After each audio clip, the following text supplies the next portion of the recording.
pour apporter des éléments d'éclairage sur la formation et tous ces enjeux de clés qui sont importants et indispensables pour la réussite du BIM. Je vous remercie d'accueillir pour la première séquence de la table ronde Amand Benard.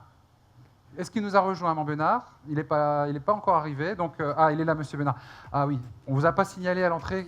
Place réservée. Bienvenue. Merci de l'accueillir. On va monter. Bonjour. Bienvenue. Donc, vous êtes directeur du CNAM de La Réunion. Bienvenue. On va également remercier de sa présence Patrice Loriol, qui est inspecteur de l'éducation nationale STI en charge du BIM. Donc, on ne pouvait pas mieux tomber. Bonjour et bienvenue.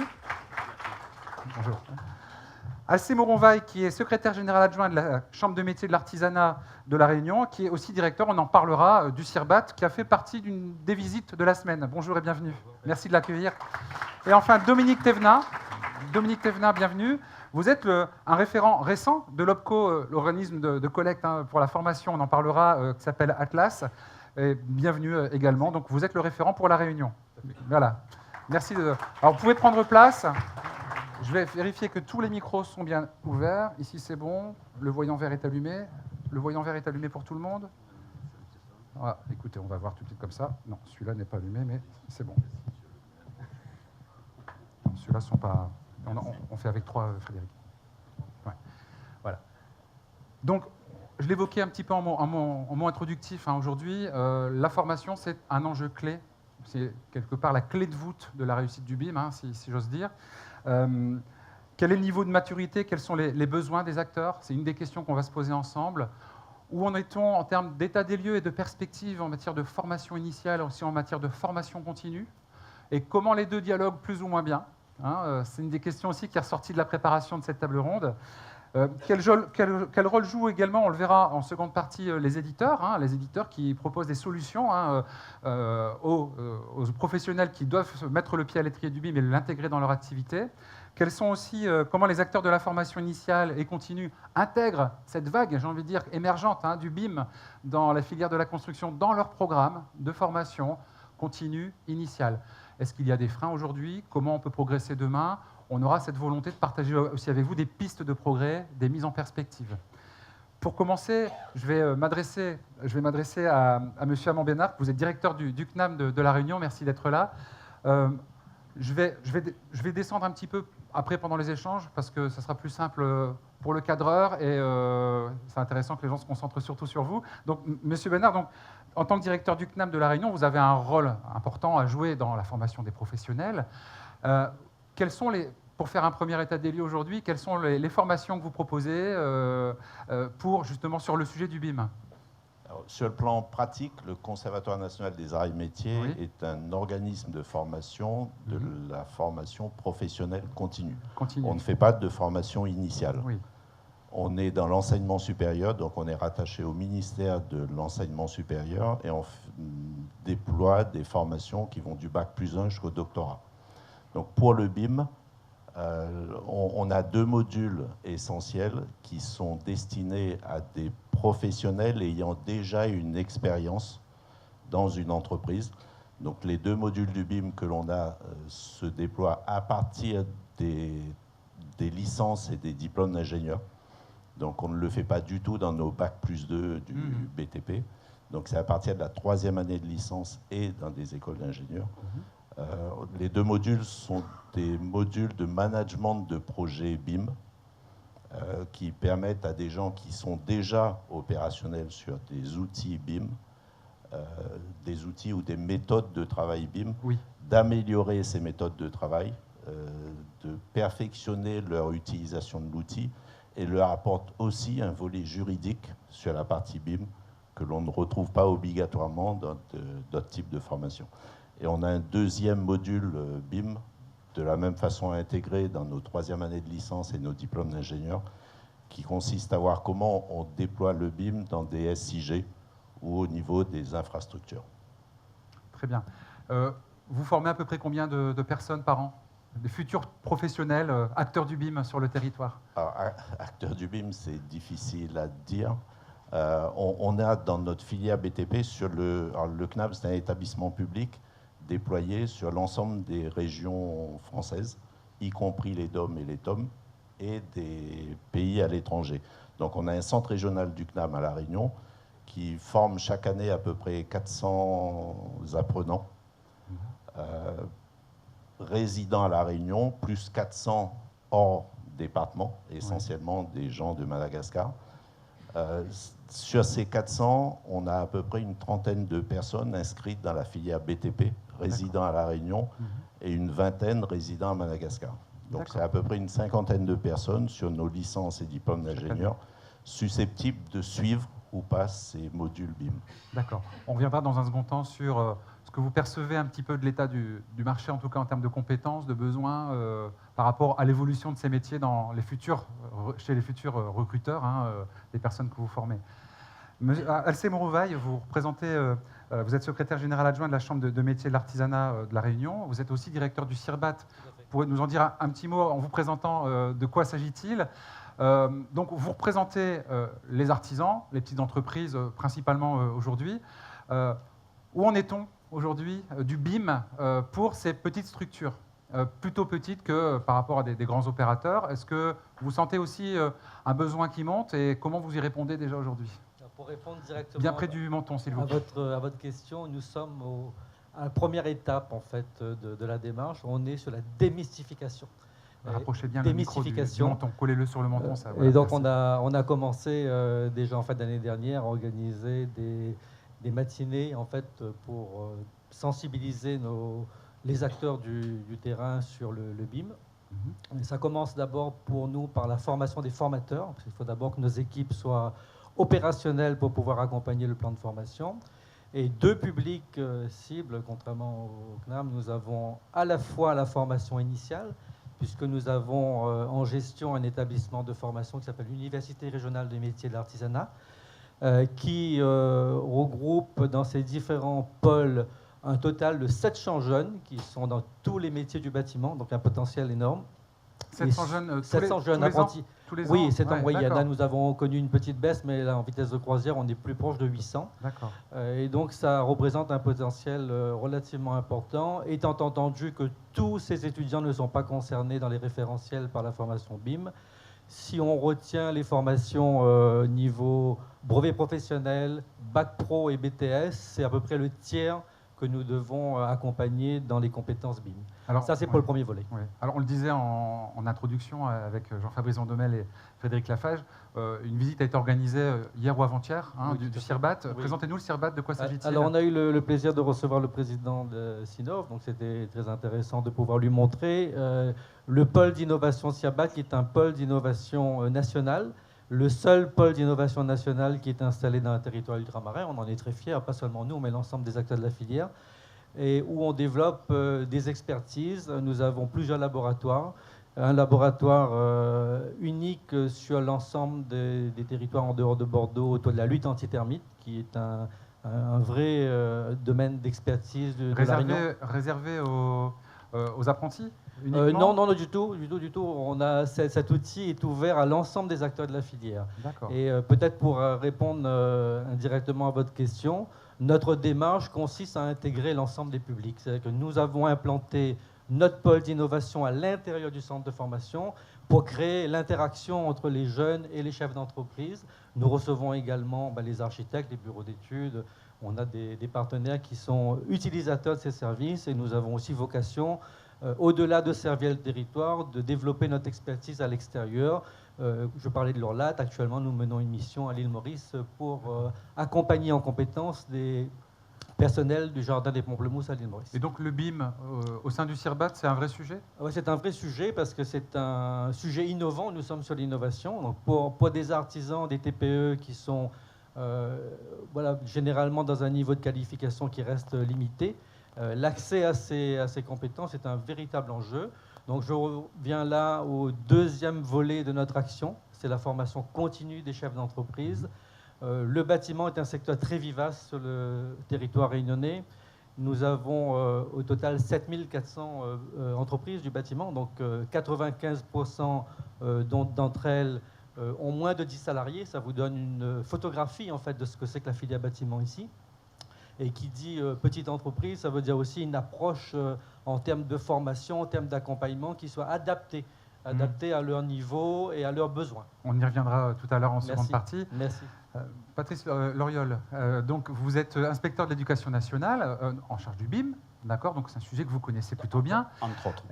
On vient de parler de formation initiale mais aussi continue. En termes de formation du coup initiale à l'échelle du rectorat que vous représentez aujourd'hui, qu'est-ce qui est mis en place aujourd'hui pour notamment accompagner les enseignants dans la montée en puissance du BIM dans les programmes? Alors, j'irai au-delà d'aujourd'hui, puisqu'il y a quelques années maintenant que nous avons emboîté le pas du BIM, notamment en 2008 avec la transformation, la rénovation de la voie professionnelle, et plus particulièrement depuis 2018, la transformation de la voie professionnelle. Alors, au niveau des enseignants, cela représente environ 400 enseignants dans la filière BTP, que je pilote ici au niveau de l'académie. Et c'est une formation qui, au départ, bien sûr, une formation de formateur, comme le disait monsieur. Avant de former les élèves et les étudiants allant du CAP au BTS, il faut avant tout former les professeurs. Et nous sommes montés en puissance depuis, on va dire, les années 2015 sur cette formation-là. Nous formons donc désormais 120 à peu près professeurs par an dans toutes les filières et les disciplines du BTP. Il faut savoir également que quelque chose d'important, crescendo également sur à la fois les niveaux de formation, mais également les contenus. Nous nous sommes d'abord attachés, en tous les cas le ministère de l'Éducation nationale s'est attaché à former d'abord toutes les filières qui a trait bien sûr à l'étude, à l'économie, aux assistants d'architectes. Et aujourd'hui, il faut savoir que le BIM est omniprésent dans tous les sujets d'examen. Donc, là, c'est un incontournable. Tous les élèves et les étudiants aujourd'hui, quel que soit le CAP, le Bac Pro et le BTS qu'ils envisagent, ont du BIM au niveau des épreuves d'examen. Du coup, ça ne nous laisse absolument pas la place de l'impasse.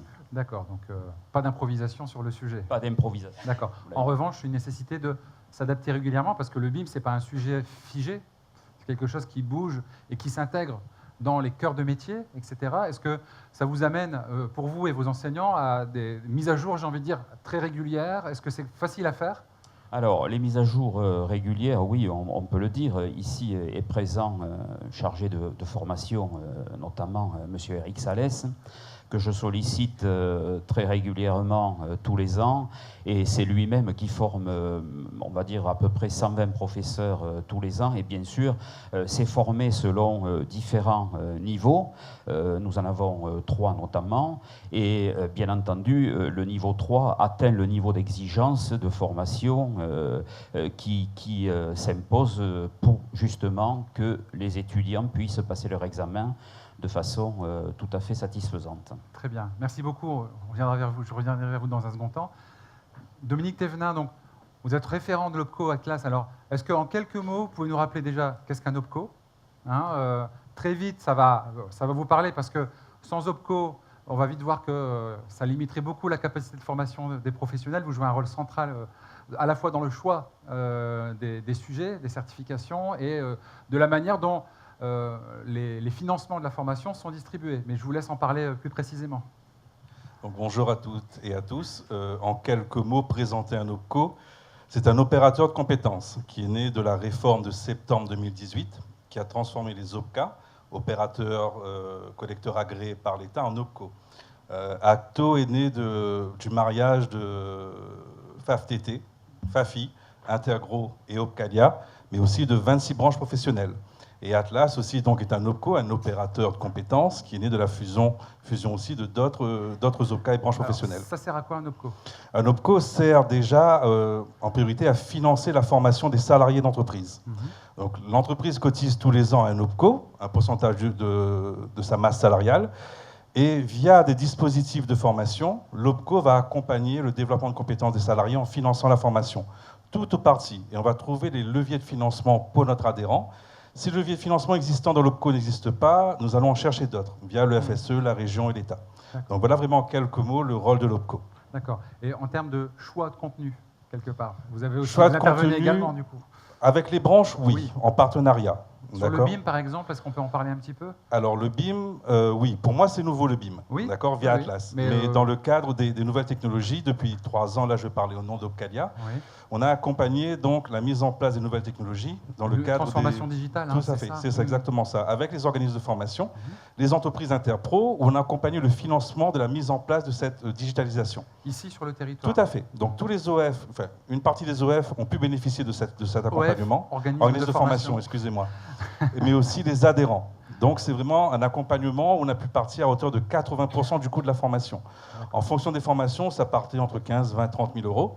Et au niveau national et régional, on a pu débloquer les fonds pour accompagner cet investissement formation. D'accord. Alors, pourquoi c'est important d'en parler avec vous aujourd'hui? Parce qu'un des freins qui est exposé, on va commencer un peu à aborder les sujets un peu qui grattent sur le sujet du BIM.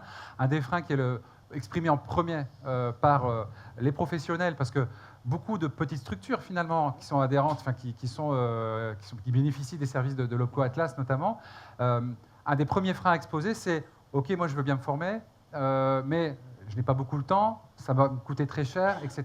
Je n'ai pas les mêmes moyens qu'une grande structure, etc. » Qu'est-ce que vous répondez à ça et du coup, comment vous adaptez votre offre à ces publics? Ce que je réponds, c'est que l'OPCO accompagne les petites, moyennes structures. Dans le cadre de la réforme, les plus de 50 à aujourd'hui, voilà, c'est un point que je dois préciser, il n'y a plus d'accompagnement spécifique. Pour les moins de 50, il y aura toujours un accompagnement de l'OPCO. Vous pouvez verser 1 euro à un OPCO, on ne va pas vous financer 1 euro de formation. Il y aura toujours un critère de prise en charge spécifique par rapport à votre branche, par rapport à la taille de votre entreprise. Vous avez aussi des dispositifs qui existent. Un exemple, l'AFES, l'accompagnement formation en situation de travail, qui est né de la réforme de septembre 2018. D'accord ? Pour tous les salariés, ça permet aussi le développement de compétences de vos salariés via ce dispositif. Vous avez le plan de développement de compétences, c'est du plan de formation. Il y a un dispositif qui aujourd'hui est en sommeil, mais qu'on aimerait bien qu'il soit réactualisé, c'est ce qu'on appelle le dispositif PROA. PROA, c'est quoi? Ça permet le développement des compétences à tous les salariés en CDI sur une formation spécifique ou même dans le cadre d'une reconversion professionnelle, ce que faisait avant l'ancien FONGECIF, qu'on appelle CEPIR, qu'on appelle CEPIR. Donc aujourd'hui, il y a plusieurs dispositifs d'accompagnement qui, en fonction de la taille de votre entreprise, va vous permettre d'envoyer vos salariés en formation. Atlas a mis en place, dans son catalogue formation, cette formation BIM, qui est financée. Pour le moment, cette formation a lieu en métropole.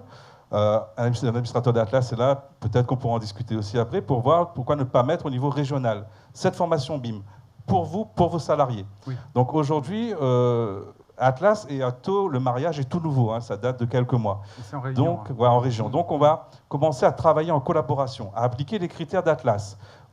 Avant, vous cotisiez à un OPCA, et l'OPCA appliquait les critères en fait, de ce qu'on dit, nous, interpro. C'est-à-dire que vous étiez, entre guillemets, excusez-moi l'expression, mélangé avec toutes les entreprises. Vous n'avez pas un accompagnement spécifique par rapport à vos projets. Aujourd'hui, Atlas est présent via Acto sur le département. Donc tout ce qui va se faire via Atlas pourra se faire directement pour vous ici dans le département. Donc il y aura toujours un accompagnement financier pour le développement de compétences de vos salariés. D'accord. Amand Bénard, je reviens vers vous. Est-ce qu'aujourd'hui, dans les besoins qui sont exprimés par les personnes que vous formez, etc., vous arrivez à faire face, est-ce que ça bouge, etc. Et est-ce que vous ressentez des freins aujourd'hui à la formation? Est-ce que vous avez parfois, vous ressentez de la difficulté à mobiliser les entreprises peut-être les plus petites autour de ces enjeux de formation? Et qu'est-ce qu'on vous dit en général quand on dit je ne peux pas ou si vous parlez des besoins techniques, au niveau du CNAM, on a eu une démarche qui a consisté à organiser en 2018 la journée internationale de l'Open BIM. Cette journée internationale regroupe en fait les 300 plus grands influenceurs sur le plan international du monde du BIM. Et le CNAM s'est mis à l'écoute de ces professionnels du BIM pour construire ces modules de formation. Donc on a construit des maquettes pédagogiques qui répondaient réellement aux besoins des professionnels qu'on avait en face de nous. Que vous utilisez du coup aujourd'hui dans vos programmes. Voilà, que tous les centres CNAM sur l'ensemble du territoire national utilisent dans ces licences et ces diplômes d'ingénieurs. Donc ça, c'est pour comment répondre à des besoins techniques des professionnels. Comment répondre à des besoins en formation d'un professionnel. Quand je suis en face d'un chef d'entreprise, il y a beaucoup de questions venant du chef d'entreprise. Si je devais les regrouper, je dirais qu'on pourrait les regrouper dans 2 familles. C'est quel est le retour sur investissement de votre formation. Ce n'est pas seulement qu'est-ce que ça me coûte, mais aussi qu'est-ce que ça me rapporte. et est-ce que j'ai les moyens en personnel à dégager pour mettre mon personnel en formation. Quand il s'agit d'une grosse boîte, une grosse structure, ça pose beaucoup moins de problèmes que lorsque c'est une petite entreprise où ils sont 2 dans l'entreprise. Libérer une personne à temps plein pendant 1 semaine, 2 semaines, c'est quasiment impossible pour le chef d'entreprise. Donc la réponse qu'on essaye d'avoir et ce qu'on essaye de mettre en place, ce sont des modalités pédagogiques adaptées à chaque fois à l'entreprise. Je m'explique. On peut déployer une formation sous forme de séminaire de 2 jours, 3 jours, 4 jours, où on va pendant 4 jours à temps plein ou 1 semaine à temps plein bloquer le salarié de l'entreprise dans un espace qui n'est pas celui de l'entreprise, coupé de tout pour faire sa formation. Ça, c'est la solution la plus contraignante pour les petites structures. On a une deuxième solution qui consiste à faire des formations les samedis. Oui, parce que ça voudrait dire que l'activité s'arrête. Voilà, tout à fait. Donc, deuxième solution, on les fait ou le vendredi après-midi et le samedi, où les employés peuvent se libérer plus facilement, mais ça demande un investissement personnel à celui qui va faire la formation, parce qu'il va le prendre. Ce n'est pas compté dans le temps de travail? Si, ça se négocie, ça se négocie avec l'employeur.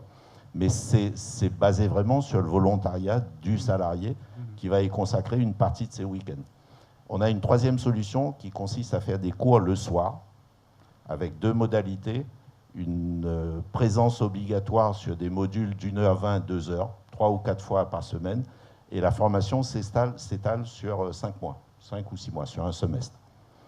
Et la possibilité de faire la moitié de votre formation dans des modalités qu'on appelle des webconférences, c'est-à-dire que le formateur est chez lui, vous êtes chez vous, et la formation se fait sous forme d'un Skype amélioré. C'est du e-learning, c'est voilà. ça? C'est beaucoup plus que du e-learning. Donc voilà toutes les modalités pédagogiques qu'on essaye de mettre en place, qu'on arrive à mettre en place, pour répondre à chaque fois à des besoins des entreprises de façon personnalisée. D'accord. Très bien. Alors, on va rester dans le champ de la formation initiale, mais aussi continue, parce qu'en préparant cet événement avec M. Moronvaille, une question est très vite arrivée, un constat, et que vous partagerez peut-être, je vous laisse réagir, c'est qu'aujourd'hui, il y avait quand même un cloisonnement assez fort entre la formation initiale, d'un côté, et la formation continue de l'autre. Globalement, ce qu'on entend dire depuis déjà les premières étapes, c'est que peut-être les formations aujourd'hui sont trop généralistes, pas assez proches du terrain, voire co-construites avec les professionnels. Est-ce que c'est un constat que vous partagez avec vos adhérents? Oui, c'est un constat partagé, c'est un constat contre lequel on essaye de lutter, notamment en faisant en sorte que les apprentis puissent être aussi des vecteurs d'information et d'innovation dans l'entreprise. C'est tout l'intérêt de la pédagogie par alternance. Les apprentis qui ont accès à ces formations au sein de nos centres de formation sont à même de pouvoir en parler dans l'entreprise, sensibiliser leurs patrons et les inciter à venir. Ils deviennent ambassadeurs eux-mêmes du BIM? Absolument, ce sont des vrais ambassadeurs de l'innovation et de la formation.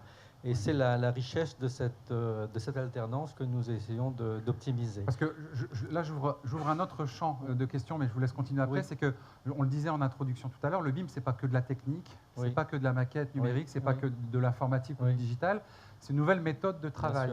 Est-ce que dans les formations initiales et continues aujourd'hui, ce côté collaboratif, mode projet, décloisonnement des acteurs d'un même projet, des différents corps de métier qui interviennent, aussi des différents acteurs, maîtres d'ouvrage, maîtres d'œuvre, les intervenants BE, etc. Est-ce que ce côté méthode de travail, collaboration, etc., c'est quelque chose aussi qui est intégré dans les formations BIM aujourd'hui? Pas suffisamment, mais ça nous semble être une piste extrêmement importante à explorer.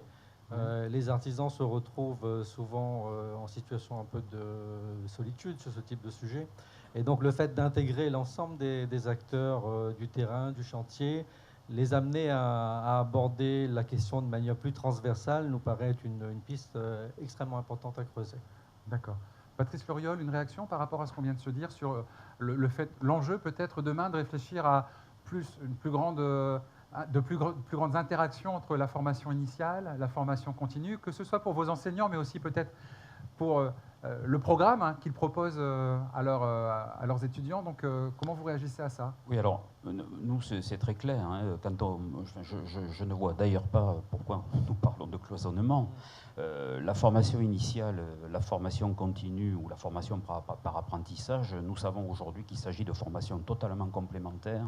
Et à ce sujet, justement, et personnellement, moi qui suis responsable de ce secteur au niveau de l'académie, j'associe les enseignants, qu'ils soient formateurs et autres, aux sessions de formation de BIM. Donc pour moi, il n'y a absolument aucun cloisonnement. C'est un non-sujet pour vous Ouais. Tout à fait, tout à fait.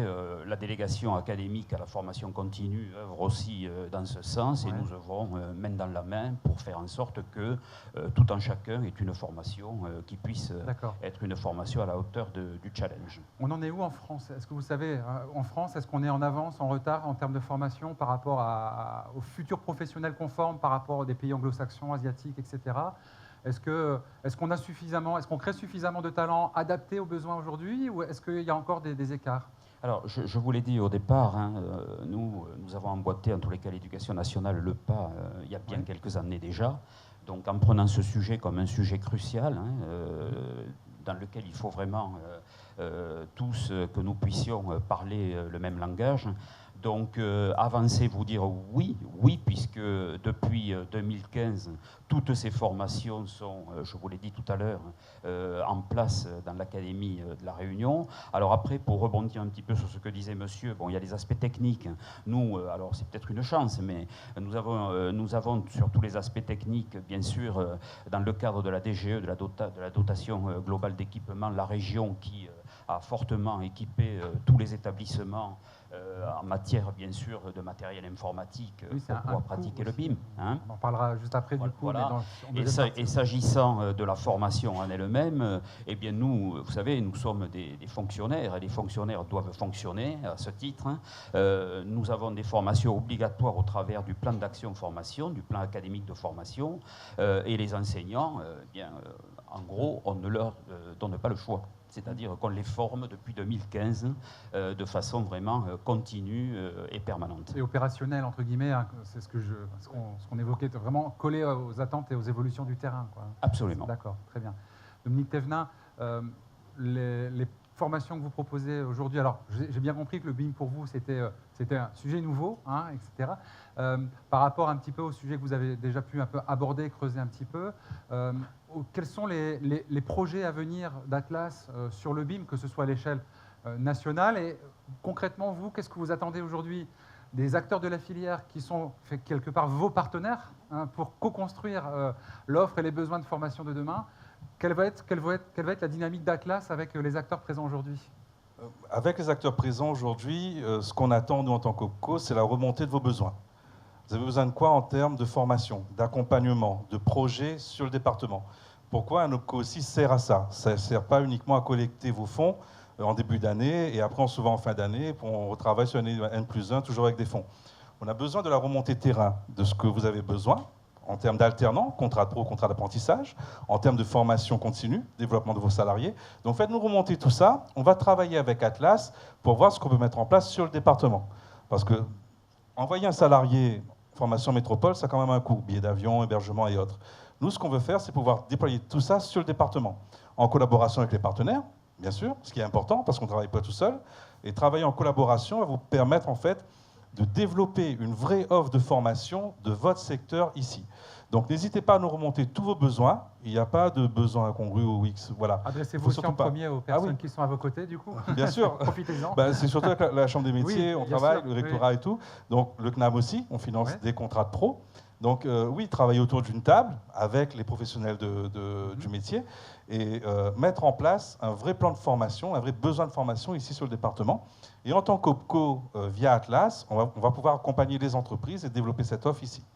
À Moronvay, c'est un point sur lequel vous avez exprimé lors de la préparation une attente très particulière hein, pour les entreprises que vous représentez. Ah oui, absolument. Une réaction peut-être, parce que vous n'êtes pas forcément, vous ne partagez pas le même constat, entre guillemets, sur l'adaptation des formations au terrain, etc. Alors, le but n'est pas de vous opposer, mais c'est ce qui est remonté un peu du terrain aussi, des entreprises. Je ne pense pas qu'il y ait une opposition, c'est juste en matière d'organisation. Donc le Rapprochez bien le micro. En termes de positionnement, nos établissements de formation sont avant tout des centres de formation pour des apprentis. Oui. Et la pratique veut que nous utilisions en fait les mêmes plateaux techniques pour former des artisans. Donc cette interaction, elle existe, elle est permanente. Et dans les modalités d'intervention qu'a évoqué mon collègue Bénard, il y a également la possibilité pour nous, Chambre, d'apporter la formation dans l'entreprise, formation intra.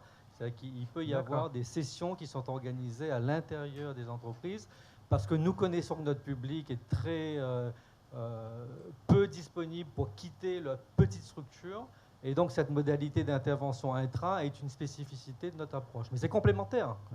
Et en termes de coûts, parce que pouvoir se former, c'est pouvoir financer, se mobiliser du temps, on en a déjà parlé. C'est quand même les deux éléments qui sont un frein permanent, le temps et les moyens, quelque part. Est-ce que ça doit évoluer? Est-ce que vous avez des attentes particulières aussi vis-à-vis des acteurs de la formation? Oui, on peut dire que jusqu'à maintenant, on n'a pas trop de difficultés sur ce sujet-là. Je pense que la région est présente dans la salle. La région nous accompagne en fait dans nos dotations. D'ailleurs, dans le contrat d'objectifs et de moyens que nous allons signer prochainement avec la région pour 2020 et 2021, le sujet BIM fait partie d'une orientation centrale. Et puis, pour la partie formation et accompagnement, montée en compétences des chefs d'entreprise et de leurs salariés, le co est à côté de moi et on a l'habitude de fonctionner même sous l'ancien régime, on va dire. On va continuer. D'accord. Voilà. Alors, il nous reste 5 minutes. Oui. Ce que je vous propose, c'est on va faire un tour de table de ce qu'aujourd'hui, par rapport à l'état des lieux qu'on vient de partager, quelles sont selon vous les pistes? Peut-être avez-vous des attentes aussi, respectivement vis-à-vis des partenaires potentiels, autres acteurs présents dans la salle, de ce sujet qui est émergent sur le territoire encore aujourd'hui quand même. C'est un sujet qui va monter en puissance. Est-ce que vous avez des invitations, des besoins exprimés, ou est-ce que vous souhaitez évoquer des projets importants que vous allez mener dans l'avenir sur ce sujet? On commence par vous, Amand Bénard. Des projets, on en a toujours. S'il y a un message que je souhaiterais passer, c'est à nos financeurs, parce qu'on est financé avec des fonds publics.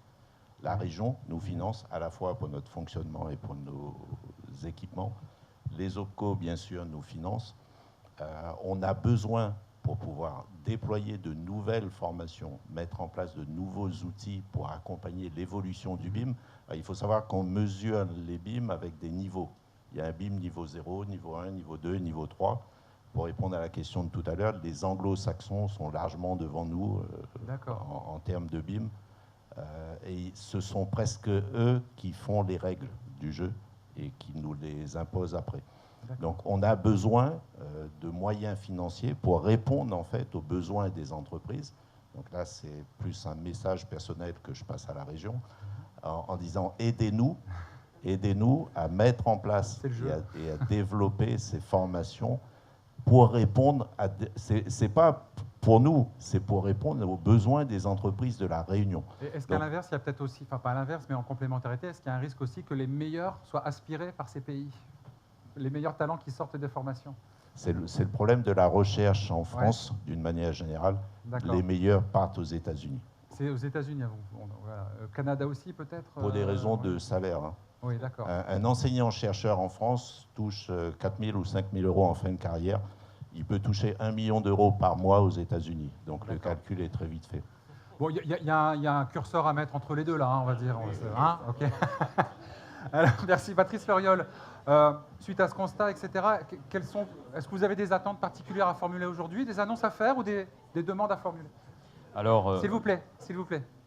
Oui, moi je dirais que, comme j'ai eu l'occasion de m'exprimer d'ailleurs tout à l'heure, que nous n'avons absolument pas à souffrir jusque-là du problème de l'équipement, puisque la région nous a toujours suivis depuis le départ.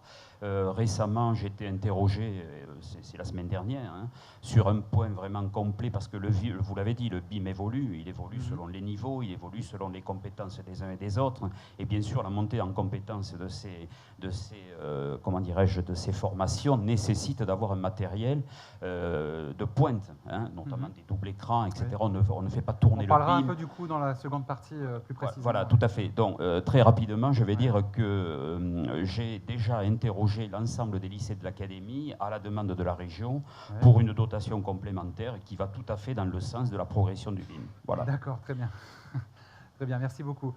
Alcé Morovaille, on en parlait avec vous. C'est un sujet sur lequel on est revenu beaucoup avec vous. Le BIM, c'est du collaboratif. Est-ce que vous attendez que demain, la formation aussi soit plus collaborative? Plus collaborative, et je pense notamment à l'implication des maîtres d'ouvrage, que les artisans, les chefs d'entreprise aient l'occasion d'être confrontés à des situations de terrain. Oui. C'est comme ça qu'on arrive à les intéresser, à faire valoir des projets de montée de compétences.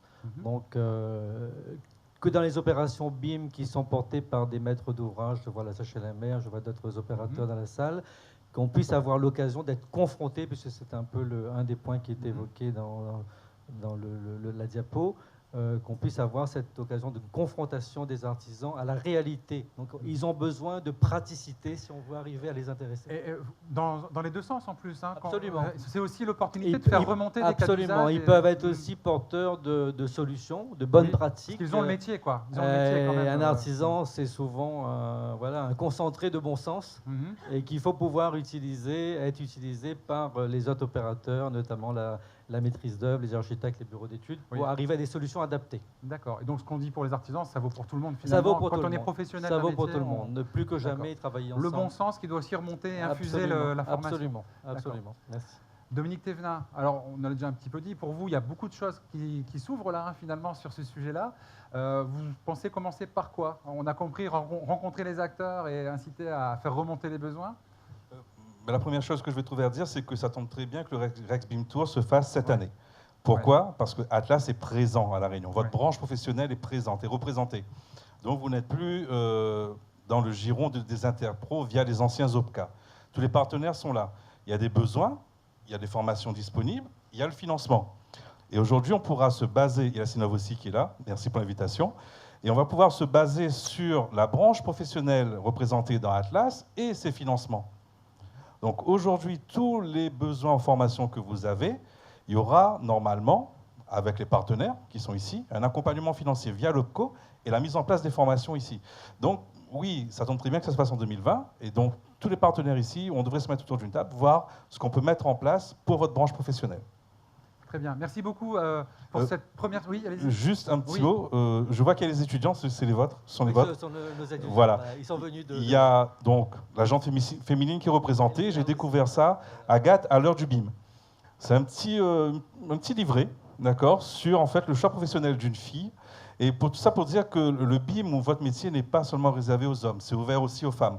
Donc ça tombe bien qu'il y ait la gente féminine représentée dans la formation. Et surtout, n'abandonnez pas et continuez dans cette voie. Et c'est vraiment ouvert, c'est très intéressant. Merci beaucoup. Et donc, on va maintenant dans un second... Allez-y, je vous en prie. Merci.